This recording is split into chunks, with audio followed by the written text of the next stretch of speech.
Ito po ang ating gagamitin, yung mayonnaise from Costco. Tapos lalagyan ko po siya ng relish. And then of course, sweet onions. Yung pong puti. And then the chicken breast na hinimay ko. Hello po.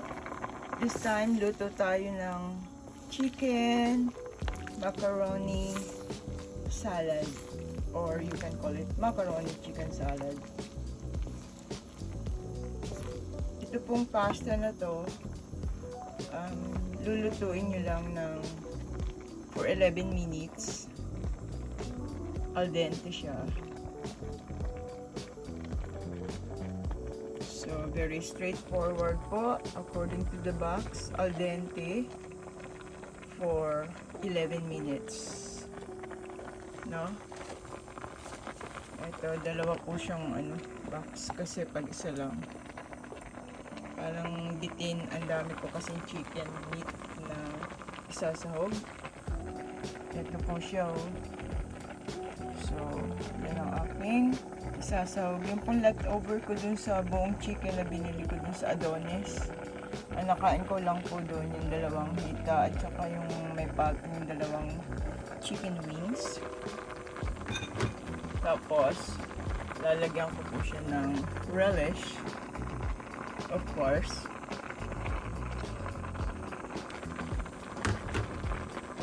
Tapos, sweet onions. Hindi po yan mawawala.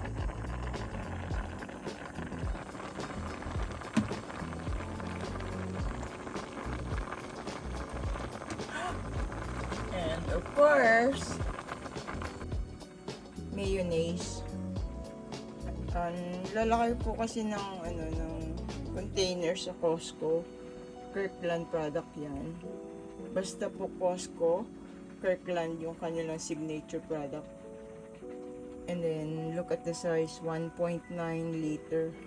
Matagal ko na po itong gamit. Pang sandwich, pang salad, you name it.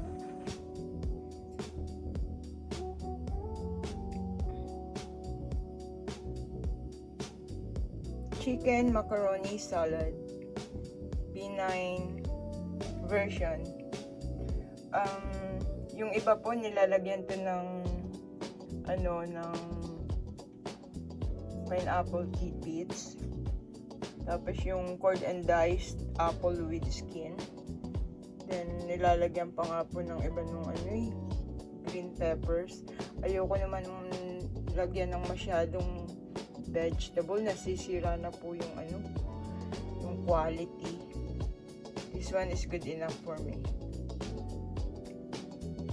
Ayoko. Masarap din po lagyan ng celery siya para medyo merong crispness ba.